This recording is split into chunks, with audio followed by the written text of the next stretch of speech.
Assalamualaikum warahmatullahi wabarakatuh.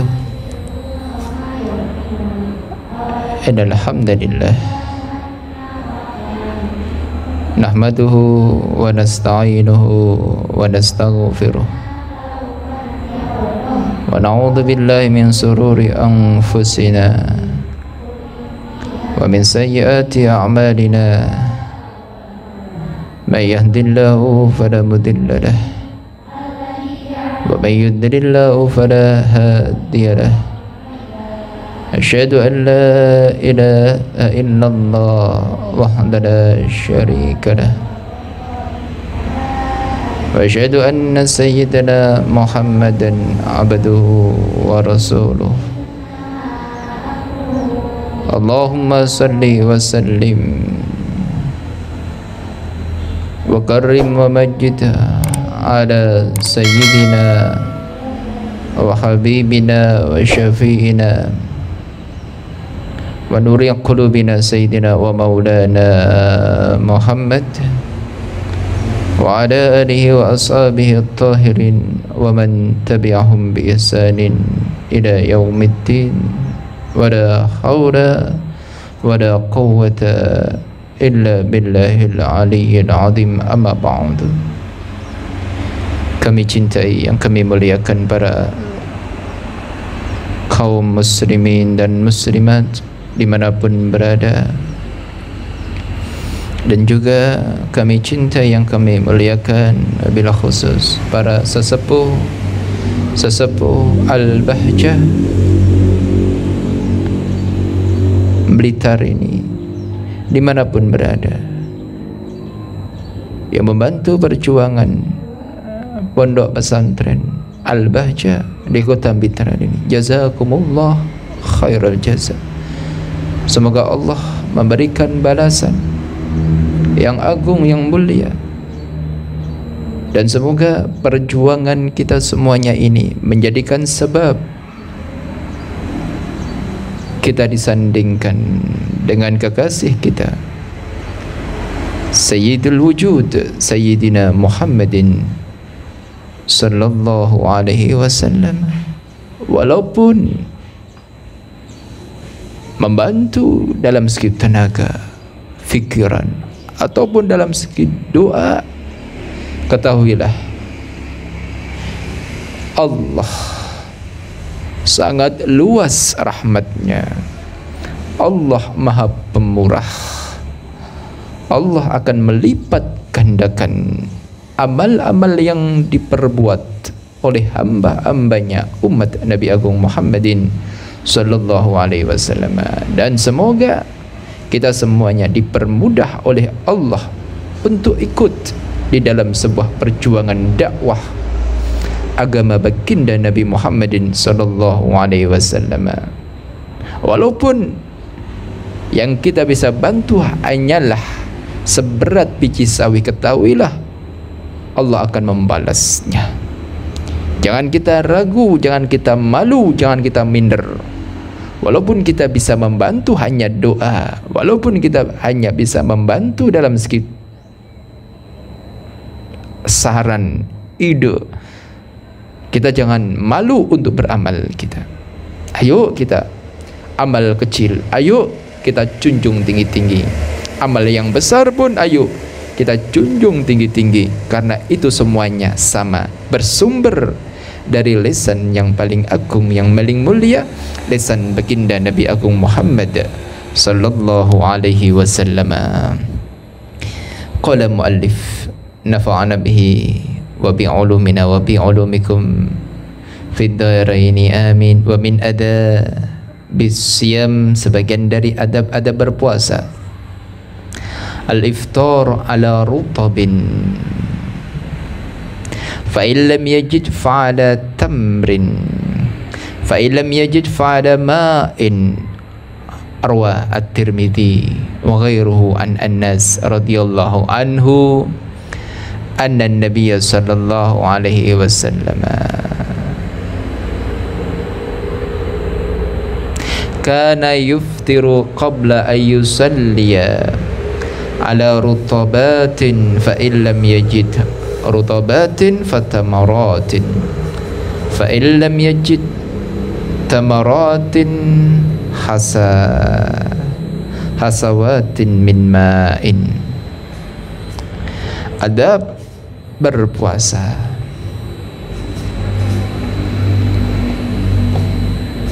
Ketika kita berbuka, disunnahkan untuk apa? Iftar, berbuka ala rutabin, dengan menggunakan kurma basah. Kurma basah, kurma yang belum dikeringkan. Ya, kurma basah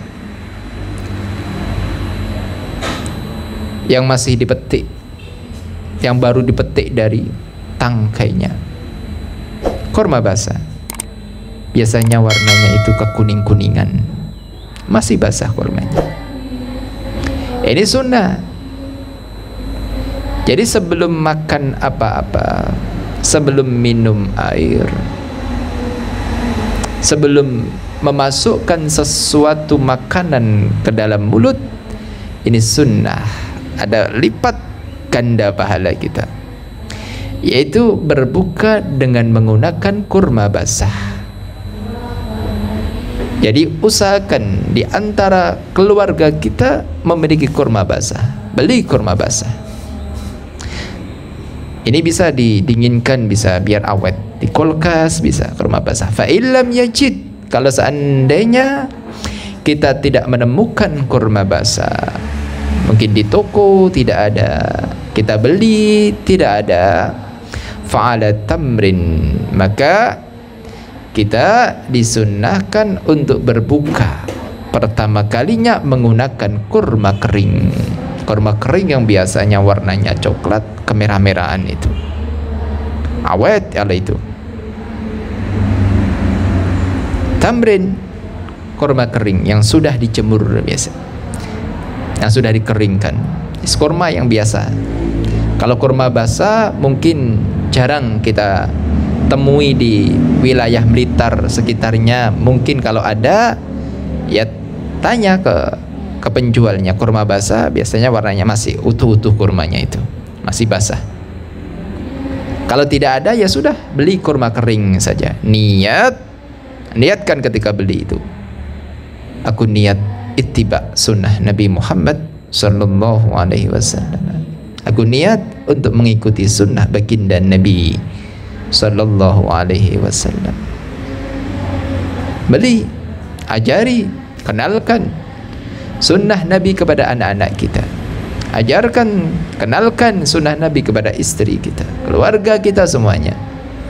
Walaupun ini sunnah ringan, tapi tolong jangan meremehkan. Oh, makan hanya kurma saja. Allah, ini bukan masalah kurma mah remeh.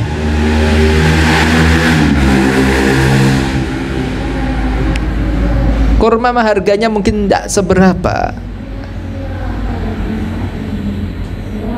tapi kita harus memahami di balik kurma itu ada perintah Nabi Muhammad sallallahu alaihi wasallam. Ya, walaupun kurma itu tetap agung lah ya, tetap agung, tetap mulia karena itu ciptaan Allah, rizki minallah. Ya harus kita hormati, ya harus kita syukuri. Kita bisa beli kurma, syukur, alhamdulillah. Walaupun hanya setengah kilo, kita bisa beli kurma, diberikan rizki oleh Allah, syukur. Inilah orang-orang ahli iman itu kayak seperti itu loh. Belajar kita, ahli syukur kita.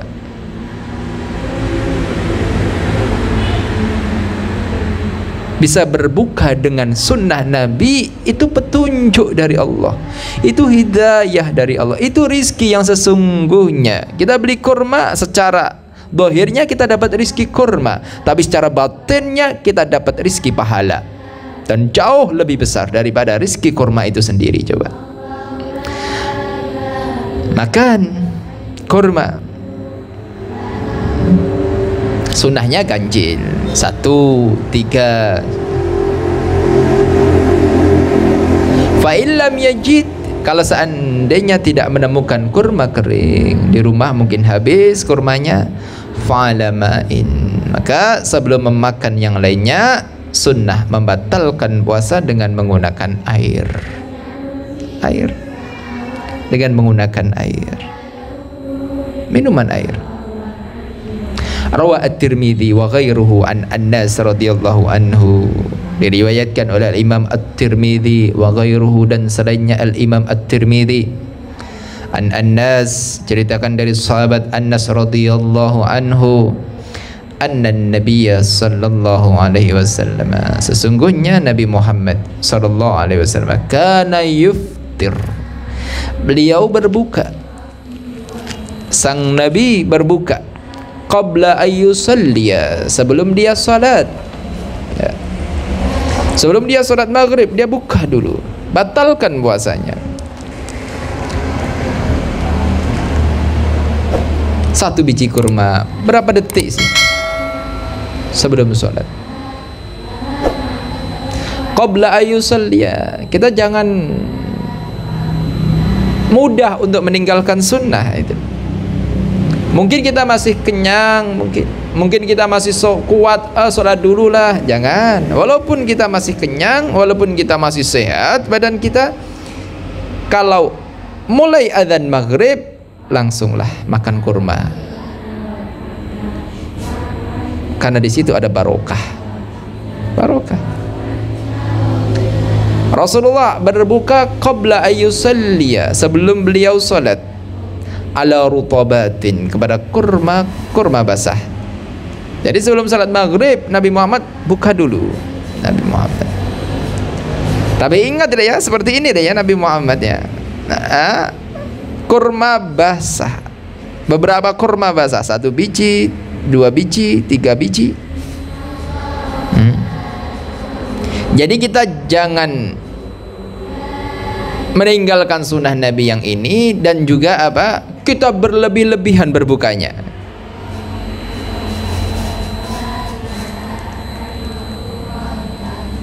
Ini juga masalah itu loh. Jadi setelah adzan maghrib semuanya disiapkan semuanya. Di situ ada makanan ini, di situ ada makanan ini, di situ ada ikan bakar, di situ ada gurame bakar. Di situ ada kangkung, di situ ada sayur, di situ ada ayam. Setelah masuk waktu maghrib makan lahap, diperbanyak makannya. Lah ini masa ya boleh yang seperti itu, ya ndak dosa boleh saja. Tapi kita usahakan, ayo kita meningkatkan amaliyah kita, ditingkatkan. Intinya ayo kita hidupkan sunnah Nabi di rumah kita. Intinya itu, kita berusaha menghidupkan sunnah Nabi di rumah kita semaksimal mungkin. Kalau kita sekarang mungkin ada 10 sunnah Nabi yang kita ikuti, besok kalau bisa ayo kita tingkatkan jadi 11 sunnah Nabi yang bisa kita ikuti. Besok lusa lagi ayo kita, semoga bisa lah, semoga diberikan pertolongan oleh Allah, ditingkatkan lagi menjadi 12 sunnah Nabi yang kita ikuti terus sampai kita ke ujung umur kita, berjumpa dengan kematian, kan gitu. Fa illam yajid, kalau seandainya ini tidak menemukan kurma basah, rutabatin, maka fatamaratin, maka makanlah kurma kering. Kurma kering seperti biasa sekali, hanya beberapa biji saja. Fa illam yajid, kemudian kalau seandainya enggak menemukan kurma kering, hasa sang Nabi Muhammad SAW mengambil air, gitu aja sudah, mengambil air beberapa ambilan saja, kemudian diminum oleh Nabi Muhammad SAW.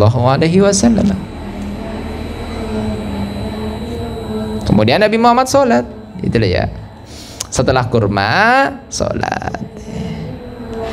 Ini sama dengan adat yang diterapkan di dalam pondok pesantren. Demikian juga pondok pesantren Al-Bahjah ini dididik juga, santri-santri pun juga dididik, pengurus-pengurusnya pun juga sama, semuanya belajarlah menjalankan sunnah Nabi. Jadi ketika adzan maghrib, santri-santri hanya makan kurma, setelah makan kurma minum, setelah minum sholat maghrib, setelah sholat maghrib baru apa? Makan nasi, makan lauk pauk.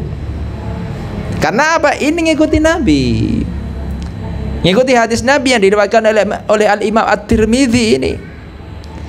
Nabi Muhammad sebelum sholat beliau makan kurma basah. Kalau tidak ada kurma basah, kurma kering. Kalau tidak ada kurma kering, air diminum.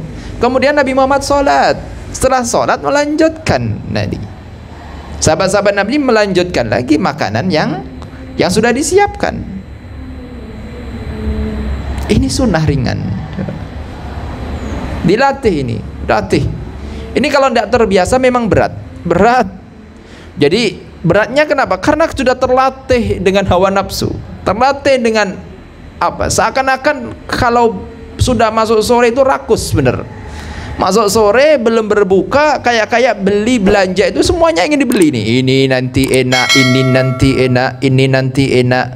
Ini ada ayam enak, ini ada lele enak, ini ada ikan laut enak, ini ada tempe nanti dimasak ini enak, ini ada tahu nanti digoreng kasih sambal enak. Semuanya kelihatan enak semuanya.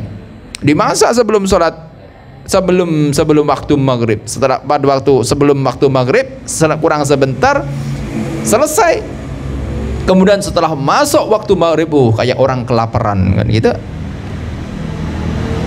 Kayak orang kelaparan gitu. Bahkan oleh Imam Ghazali di dalam Ihya itu ditegur terus bedanya kamu puasa dan tidak puasa itu bedanya apa? Kok porsinya sama? Dalam satu hari porsinya sama, cuma apa? Pindah tempat saja. Pindah tempat saja. Allah. Bahkan lebih banyak menunya di waktu puasa. Bahkan lauk pauk di waktu puasa jauh lebih banyak daripada selain waktu puasa. Ya ini sudah berbeda dengan yang disabdakan oleh Al-Imam Ghazali Hujjatul Islam. Sudah agak berbeda. Harusnya ketika berpuasa taklilut ta'am, menyedikitkan makanan. Dan juga bisa merasakan keadaan orang-orang fakir dan orang-orang miskin yang setiap hari mereka ini belum tentu punya beras. Jadi faidah puasa itu seperti itu, menyedikitkan makanan. Tapi di total satu hari ketika kita makan waktu berbuka dan ketika waktu sahur ternyata porsinya sama. Setelah selesai puasa berat badan tidak turun, tetap sebelum masuk puasa seandainya 60 kilo, seandainya 70 kilo, keluar waktu puasa sama 70 kilo, kan aneh ini kalau seandainya seperti itu. Tapi ini tidak masalah lah ya, ini tidak haram lah ya, ini hanya fadhail saja, hanya fadhail saja, kelebihan saja gitu. Nah ini masalah lagi gimana? Masalah lagi sebelum masuk puasa berat badannya 60, setelah keluar puasa selesai tanggal 30 ditimbang lagi 65, lah kok malah naik 5 kilo ini. Ya tetap dapat pahala tetap, tapi kan hikmah di balik puasa adalah menyedikitkan makanan. Kalau seandainya hari-hari biasa satu hari satu piring, ya dikurangi. Kalau puasa itu total satu hari, nanti dikurangi lah, diambil beberapa gitu.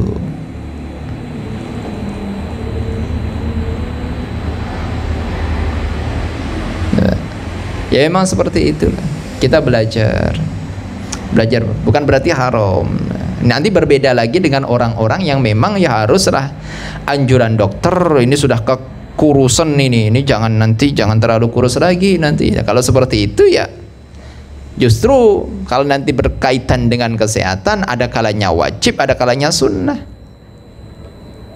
untuk meningkatkan berat badan kan gitu.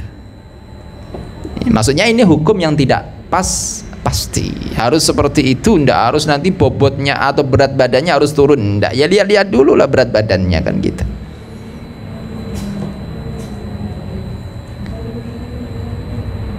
Tapi itu nomor terakhir. Ya, yang pertama adalah yang dibuat berbuka adalah dari perkara yang halal. Ini dulu. Barakah. Rizki yang dimasukkan ke mulut kita, rizki yang halal. Yang kita berikan ke istri, rizki yang halal. Walaupun harus bertani, pertanian halal mulia. Tanam singkong halal mulia. Berkah, yakin berkah. Yakin berkah. Yang kita makankan kepada anak kita akan mudah anak kita, keluarga kita untuk kita pimpin. Maksudnya dipimpin bukan tersesat lah ya. Dipimpin untuk menuju jalan kepada Allah Subhanahu wa taala. Dipimpin untuk apa? Menuju surganya Allah Subhanahu wa taala. Syaratnya ini. Harus kita jaga makanannya, harus bersih bener.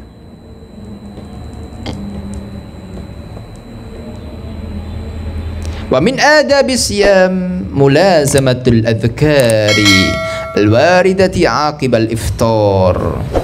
Sebagian dari adab berpuasa, mulazamah, istiqomahkan zikir.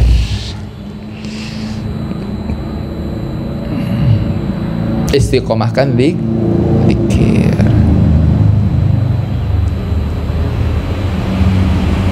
Istiqomahkan zikir.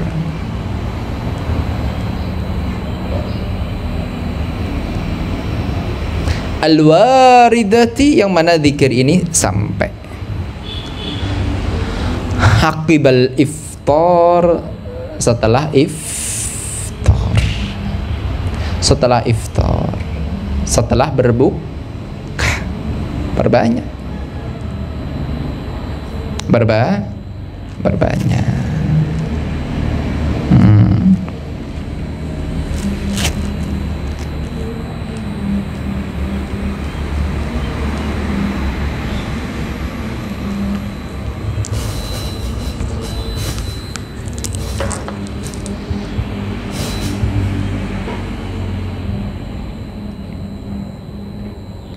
Rawa Abu Dawud wa ghairuhu, diriwayatkan oleh Imam Abu Dawud wa ghairuhu an Ibni Umar radhiyallahu anhuma qala kana Rasulullah sallallahu alaihi wasallam idza aftara qala dhahaba ad-dama'u wabtallat uruqu wa thabata al-ajru insyaallah taala. Ini doa ini ketika kita berbuka puasa, doa ini karena al-waridah dari Rasulullah sallallahu alaihi wasallam. Diriwayatkan dari Ibni Umar radhiyallahu anhuma qala, sunnah kita berdoa sebelum makan, dan sunnah berdoa baca bismillah. Kana Rasulullah sallallahu alaihi wasallam idza aftara, ketika beliau berbuka, qala, Nabi Muhammad bersabda.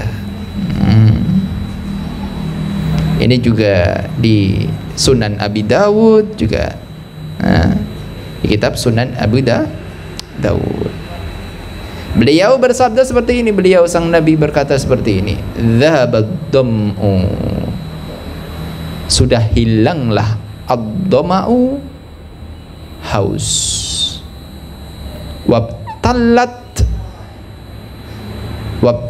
dan sudah basah, al-uruqu, urat yang berada di dalam tubuh basah karena minuman, wa thabata al-ajru, wa thabata, dan sudah tetaplah al-ajru, pahala puasa, karena selesai waktu maghrib baru berbuka.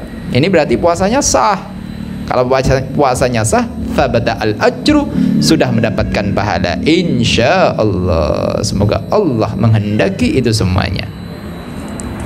Jadi biasakan dhabad dama'u wabtadatil uruq wa thabata al-ajru insya Allah ta'ala.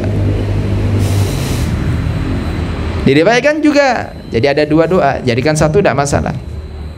Warwa Ibnu Sunni ini yang diambil di dalam Adhkar An-Nawawi, ini banyak dalam kitab Ibnu Sunni ini banyak. An Ibni Abbas radhiyallahu anhuma qala kana an-nabiyyu sallallahu alaihi wasallam, idza aftara, ketika Nabi ini berbuka, qala, Nabi Muhammad bersabda, Allahumma lakas sumtu wa ala rizqika aftartu wa taqabbal minni innaka antas sami'ul alim. Ini waridah dari Nabi Muhammad.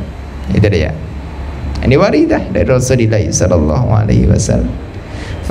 Allahumma ya Allah, laka, karena engkau, sumtu, aku berpuasa, wala rizqika, dan karena rizkimulah, aftartu, aku bisa berbuka. Jadi syukur ya. Kita bisa buka ya rizki dari Allah. Wa taqabbal, dan ya Allah terimalah, minni, dari puasaku ini, innaka antas sami'ul alim, sesungguhnya engkau ya Allah as-sami', zat yang maha mendengar, al-alim, dan yang maha mengetahui. Rizki, coba ayo kita, rizki kita yang halal, jangan nyuri. Wahai saudara-saudaraku dimanapun berada, mungkin sekarang kita memandang, tapi berbeda dengan pandangan Allah Subhanahu wa Ta'ala. Mungkin pandangan kita, kalau pandangan kita bisa salah, bisa benar kan kita. Mungkin pandangan kita sekarang dalam keadaan sulit, sulit. Ya menurut pandangan Allah, wallahu a'lam, karena Allah masih nurunkan hujan, masih memberikan angin, masih menumbuhkan padi-padian, banyak rezeki yang Allah berikan kepada kita. Masa kita hanya karena di PHK saja seakan-akan kita totalitas hilang pemberian dari Allah Subhanahu wa Ta'ala? Kan enggak, kita harus jujur kan gitu. Kita harus adil. Oh, saya memang rezeki saya dalam segi pekerjaan berkurang, tapi saya bisa menghirup udara. Ini kan juga rezeki dari Allah kan gitu. Masih ada matahari. Coba kalau digelapkan terus, hancur dunia ini kan gitu. Kalau panas terus, coba terbakar daun-daun. Tapi Allah masih ada siang, ada malam. Rezeki dari Allah Subhanahu wa Ta'ala. Walaupun pandangan kita bisa salah, bisa benar, seperti itu, kita harus tetap menjaga dari makan makanan yang halal. Ya persiapkan, jangan pisangnya tetangga dimakan, pisangnya tetangga ditebas, nanasnya tetangga ditebas. Coba nanam sendiri, coba nanam sayur kangkung, coba, bisa mudah. Allah akan memberikan pertolongan kalau kita berusaha. Kita jangan tidur-tiduran kita itu. Coba kita makan seberapa gitu, nah, beli benih itu berapa gitu ibaratnya. Kayak kita kekeringan saja kan gitu kan. Pohon ketela itu ditanamkan saja, ditancapkan saja, itu sudah tumbuh itu. Mungkin kita satu hari hanya berapa unting gitu. Tanami depan rumah, ditanami. Wahai jamaah dimanapun berada, jamaah Kota Blitar dimanapun berada, mungkin bisa dikatakan, mungkin pandangan kita adalah paceklik, mungkin ya paceklik. Tapi jangan kita diam diri. Jangan nanti kita tidur, nanti lantas kelaparan, nanti bingung, nanti punya saudara diembat, dimakan. Tanaman tetangga dipotong, coba. Ayamnya tetangga diambil, coba. Ternak ayam, coba. Ayam kampung, coba. Ayolah kita berusaha kita. Enggak. Allah akan jamin rezeki yang masuk di dalam perutmu itu pasti halal. Yang penting berusaha kita. Dan kita suudon kepada Allah Subhanahu wa Ta'ala.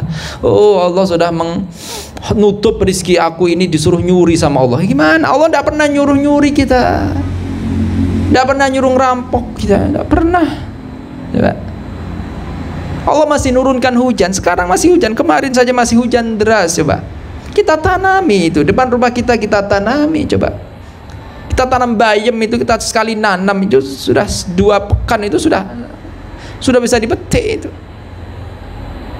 Kita Kita perlu berpikir di situ, wahai saudaraku seiman. Kita perlu berpikir di situ.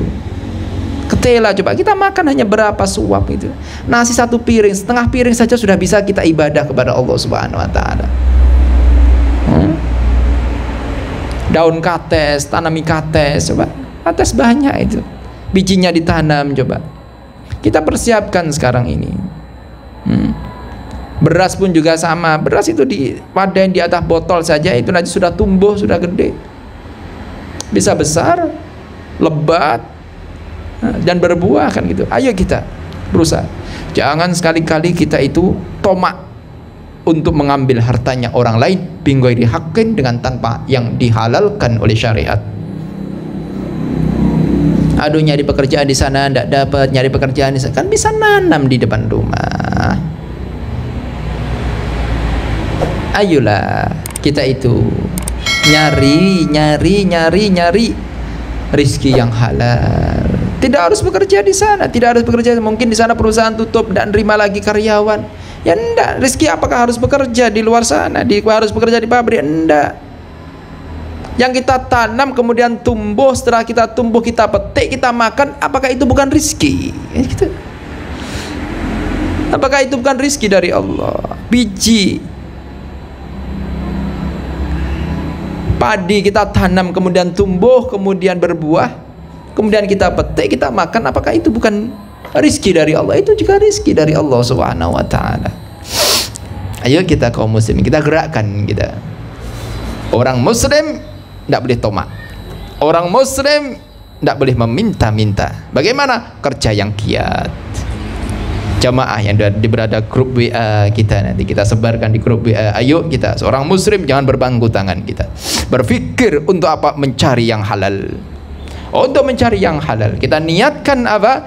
La hasada illa fil itsnaini. Tidak ada hasud kecuali terhadap dua perkara. Ingin jadi kaya tapi kaya ahli sedekah.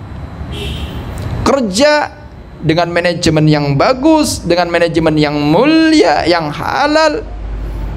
Ayo kita cerdas bersaing dengan persaingan yang mulia, yang halal juga tentunya. Tidak menfitnah sana sini, tidak, bersaing, harganya bersaing, kualitasnya bersaing, ayo marketingnya bersaing. Ayo orang muslim harus cerdas, harus punya semuanya, harus di semua lini kedokteran harus cerdas. Dalam pengusaha pun juga harus cerdas, bisa bersaing. Dalam pertanian pun juga harus cerdas. Tidak bisa. Umat Islam tidak bisa hanya ngaji saja, minta ke langit, dipukul sama Sayyidina Umar bin Khattab. Suatu ketika ada seseorang ini yang mana dia ibadah, terus kemudian apa? Dia minta kepada Allah, minta rizki kepada Allah Subhanahu wa taala. Dalam kitab Ihya diterangkan juga nih. Ini masalah kita. Makanya kita sebagai penyeru kepada ajaran Nabi Agung Muhammad sallallahu alaihi wasallam, ayo kita kembali. Orang muslim tidak boleh malas. Bukan berarti nanti dunia bukan sebagai pertanyaan di akhirat. Tidak usah nyari dunia, ibadah saja. Tidak, nanti takutnya justru dunia nanti dikuasai oleh orang-orang yang fasik, oleh orang-orang non muslim. Maka apa? Dunia akan dijadikan wadah untuk maksiat. Dunia untuk dijadikan maksiat. Tapi kalau dunia dipegang oleh kaum muslimin, oleh orang-orang yang takut kepada Allah Subhanahu wa taala, ya dibuat haji, dibuat umrah, buat bangun masjid, bangun pondok, buat bantu fakir miskin. Makanya ayo orang muslim harus menguasai dunia, harus menguasai dunia, harus tekun kita. Cerita lagi Sayyidina Umar bin Khattab, dia ahli ibadah, kemudian berdoa kepada Allah, ya Allah turunkan rizki kepada kami, turunkan rizki. Dipukul sama Sayyidina Umar, dipukul sama Sayyidina Umar bin Khattab, dimarahin sama Sayyidina Umar bin Khattab. Ya rajul, hei orang laki-laki, Allah tidak akan menurunkan hujan emas dari langit. Allah tidak akan menurunkan hujan ikan dari langit. Hah? Allah ngasih rezeki tidak, jangan cara seperti itu. Setelah kita tuh Allah kasih rezeki, jatuh emas 1 kintal. Allah rezeki jatuh kambing dari langit. Allah tidak akan turunkan hujan kambing dari langit. Nah, itu sama Sayyidina Umar bin Khattab. Kalau kita nunggu kapan Allah nurunkan hujan kambing ya kapan, sampai mati ya kita tidak akan. Ada aneh-aneh aja ini. Tapi Allah memberikan rizki tatkala apa? Engkau mengambil itu biji, kemudian kau tanam. Setelah kau tanam, biji itu tumbuh. Setelah tumbuh, biji itu berbuah. Setelah berbuah, kemudian kau panen, kemudian kau makan. Itulah Allah caranya memberikan rizki kepada manusia, yaitu yang numbuhkan ya Allah, yang menciptakan biji ya Allah. Tapi bukan berarti Allah menurunkan rizki dari langit secara langsung, enggak. Tapi Allah cara menurunkan, memberikan rizki kepada hambanya, yaitu hambanya nuruh nanam, disuruh untuk menanam padi. Kemudian yang menumbuhkan siapa? Ya Allah. Kemudian yang meninggikan padi itu siapa? Ya Allah. Yang menjadikan padi itu berbuah ya siapa? Ya Allah. Semuanya Allah. Cuma caranya seperti itu, gitu loh. Wa fi riwayatid Daraqutni, idza qurriba li ahadikum ta'amun wa huwa sha'imun falyaqul bismillah walhamdulillah Allahumma laka sumtu wa ala rizqika aftartu wa alayka tawakkaltu subhanaka wa bihamdika taqabbal minni innaka antas samiul alim.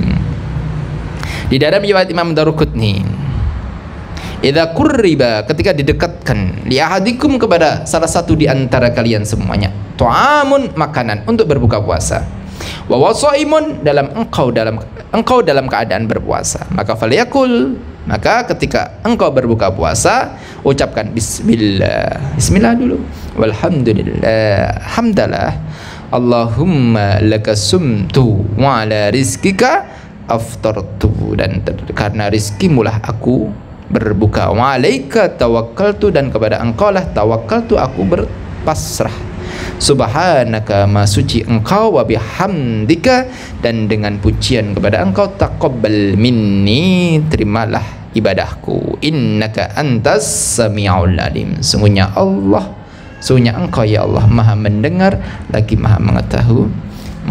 Wallahu a'lam bishawab. Ada pertanyaan. Assalamualaikum, Afan izin bertanya, apakah termasuk zalim membangunkan orang untuk sahur sehingga ada yang merasa terganggu? Biasanya di kampung-kampung membangunkannya dengan alat-alat yang ada seperti beduk, ember, botol, dan lain-lain. Nah ini, coba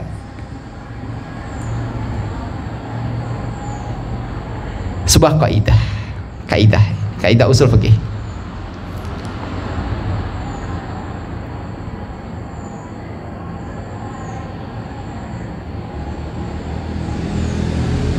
Sahur adalah sunnah. Sahur adalah sunnah. Sahur adalah sunnah. Ini hukum pertama dulu ya. Ini nanti dikiaskan dengan yang lainnya, bebas. Sahur adalah sunnah. Dan apa? Al-wasilah ala sunnatin fawa sunnatun.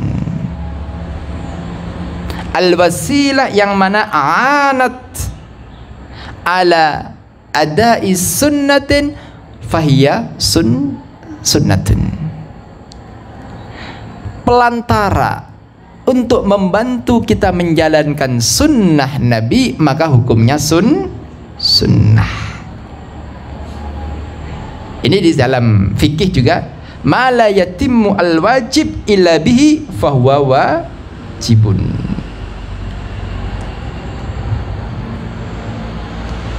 suatu kewajiban tidak akan sempurna kecuali dengan menjalankan perkara ini, maka perkara ini hukumnya wajib. Karena kalau perkara ini tidak dijalankan, wajibnya tidak akan sempurna. Ini kaidah usul fikih. Jadi jangan suka membid'ahkan, ini repot nanti. Jangan suka membid'ahkan. Lah, tahajud hukumnya sunnah. Bangun tahajud berdiri, maka apa? Wasilah untuk membangunkan kita menjalankan sunnah tahajud, maka wasilah ini hukumnya sunnah. Jadi kalau kita nyetel alarm HP, ini hukumnya sunnah. Biar kita nanti ini alarm jam 3, biar nanti bangun. Jadi hukumnya alarm untuk membangunkan kita tahajud, hukumnya sunnah. Bukan untuk maksiat ya, beda lagi nanti untuk alarm bangunkan untuk naudzubillah nonton bola. Ini ya beda lagi gitu ya. Ini untuk menjalankan sunnah, bahwa sunnah sama dengan apa ini adalah tasbih. Subhanallah, subhanallah, subhanallah. Jangan suka membid'ahkan, ini gampang ini. Malah yatimu wajibun. Malah yatimu sunnah illa bihi sunnatun, gitu. Sama saja. Kalau perkara sunnah tidak akan sempurna, kita nanti ya tidak akan bangun kalau tidak menggunakan ini, ya perkara ini hukumnya sunnah. Kalau nanti kita akan lupa untuk tidak berzikir, kalau tidak pegang tasbih, maka kita megang tasbih supaya apa? Kita ingat zikir kepada Allah, megangnya ini hukumnya sunnah. Selesai. Maka membangunkan orang yang sahur hukumnya tidak wajib, hukumnya sunnah. Dapat pahala tidak bangunkan? Dapat pahala. Istrimu membangunkan kamu untuk sahur, dapat pahala tidak? Dapat pahala. Suamimu membangunkan engkau untuk sahur, dapat pahala tidak? Dapat pahala. Coba pahami sini. Hukumnya membangunkan sahur secara mutlak ini. Hukumnya membangunkan sahur, hukumnya sunnah.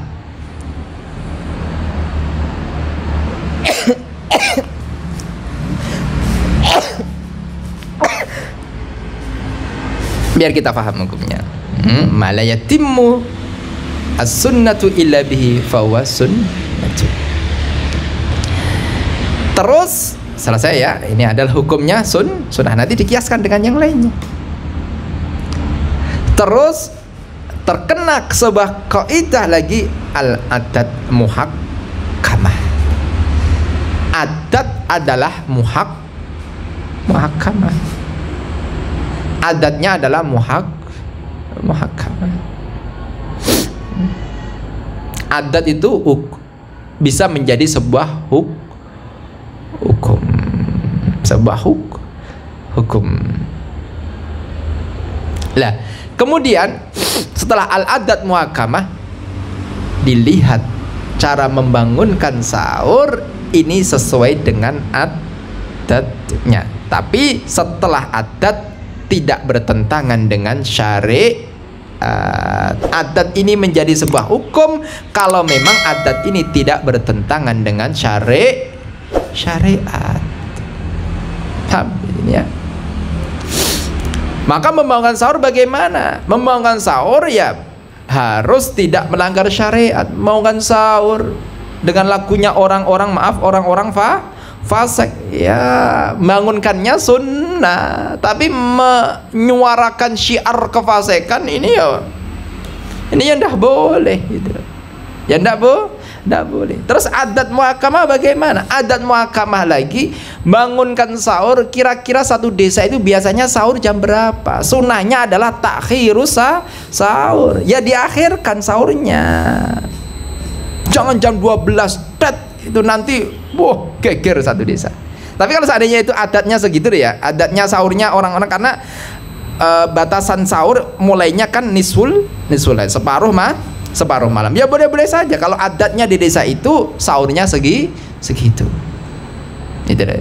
Sahurnya segi adatnya segitu saja. Itu ya. Jangan nanti rondanya mulai jam 12 nanti grup 1, jam setengah 1 grup 2, jam 2-nya grup 3, sampai jam 4 ada ronda semuanya. Ya mabuk orang. Oh, ini dibuat grup-grupan sajalah. Nanti biar jam 12 sampai jam 3 ronda ndak berhenti. Ya repot ini orang. Ya doleh nanti. Ya kasihan lah orang lain. Ya kalau orangnya sehat, orangnya sakit ya repot nanti ya. Ya jangan seperti itu. Adat muhakama hukumnya bagaimana ya? Disepakati terlebih dahulu hukumnya bagaimana. Kayak ngandangkan kambing waktu malam ya waktu malam. Itu loh. Dikandangkan. Itu loh.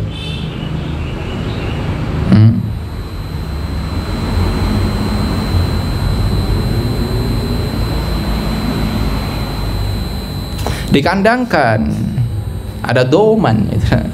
Makanya fikir sih itu dalam fikih itu panjang itu. Kambing kalau malam ya, kalau dititipi kambing waktu malam ya harus dimasukkan. Nanti kok di waktu malam kok dikeluarkan, doman nanti ganti nanti. Nah, adat muhakama. Ya umumnya di Blitar ini sahurnya jam berapa? Ya jam 3 ada imsa, jam 3 ya jam 3 ronda. Anda ronda di masjid dan harus syar'i.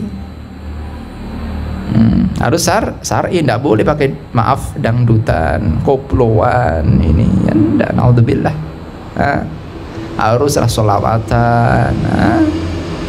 Kalau ndak ya ronda biasa pakai beduk, pakai kentongan itu.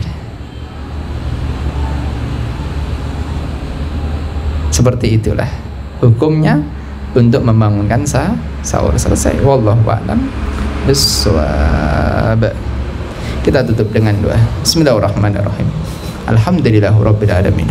Assalatu wassalamu ala Rasulillah sayyidina wa habibina wa syafi'ina wa nuri qulubina sayyidina wa maulana Muhammad wa ala alihi wa ashabihi at-tahirin wa man tabi'ahum bi ihsanin ila yaumiddin. Allahumma ya Allah, ampuni kami, rahmati kami, muliakan kami, jauhkan kami dari musibah ya Allah, jauhkan kami dari bala, jauhkan kami ya Allah dari lemahnya keimanan, jauhkan kami ya Allah dari keroposnya untuk beristiqomah menjalankan perintah-Mu dan menjauhi larangan-larangan-Mu ya Allah. Keluarga kami jadikan keluarga yang sakinah, mawaddah warahmah ya Allah. Anak-anak kami ya Allah jadikan anak-anak yang saleh dan salihah. Dan kaum muslimin dimanapun berada ya Allah, kuatkan iman mereka, kuatkan kesabaran mereka, kuatkan keistiqomahan mereka ya Allah. Jauhkan mereka dari maksiat dan dosa ya Allah. Mudahkan kami dan mereka semuanya saling mencintai karena Engkau ya Allah. Dan kumpulkan kami dan mereka semuanya ya Allah di bawah panji bendera Nabi Agung Muhammad sallallahu alaihi wasallam. Dan wafatkan kami dan mereka ya Allah husnul khatimah. Husnul khatimah, wafat dalam keadaan iman, wafat dalam keadaan hati dan lisan ini kau tuntun untuk mengucapkan kalimah agung dan mulia la ilaha illallah Muhammadur Rasulullah, la ilaha illallah Muhammadur Rasulullah, la ilaha illallah Muhammadur Rasulullah sallallahu alaihi wasallam. Rabbana atina fid dunya hasanah wa fil akhirati hasanah wa qina adzabannar. Wassallallahu ala sayyidina Muhammadin sayyidil mursalin walhamdulillahi rabbil alamin. Asyhadu an la ilaha illallah, nastaghfirullah, nas'alukal jannata wa na'udzubika minan nar. Asyhadu an la ilaha illallah, nastaghfirullah, nas'alukal jannata wa na'udzubika minan nar. Asyhadu an la ilaha illallah. Nastaghfirullah, nas'alukal jannata wa na'udzubika minan nar. Allahumma innaka afuwwun karim tuhibbul afwa fa'fu anna. Allahumma innaka afuwwun karim tuhibbul afwa fa'fu anna. Allahumma innaka afuwwun karim tuhibbul afwa fa'fu anna ya karim. Al-Fatihah. A'udzubillahi minasyaitonir rajim. Bismillahirrahmanirrahim. Alhamdulillahi rabbil alamin arrahmanir rahim maliki yaumiddin iyyaka na'budu wa iyyaka nasta'in ihdinas siratal mustaqim siratal ladzina an'amta 'alaihim ghairil maghdubi 'alaihim waladdallin. Amin. Assalamualaikum warahmatullahi wabarakatuh.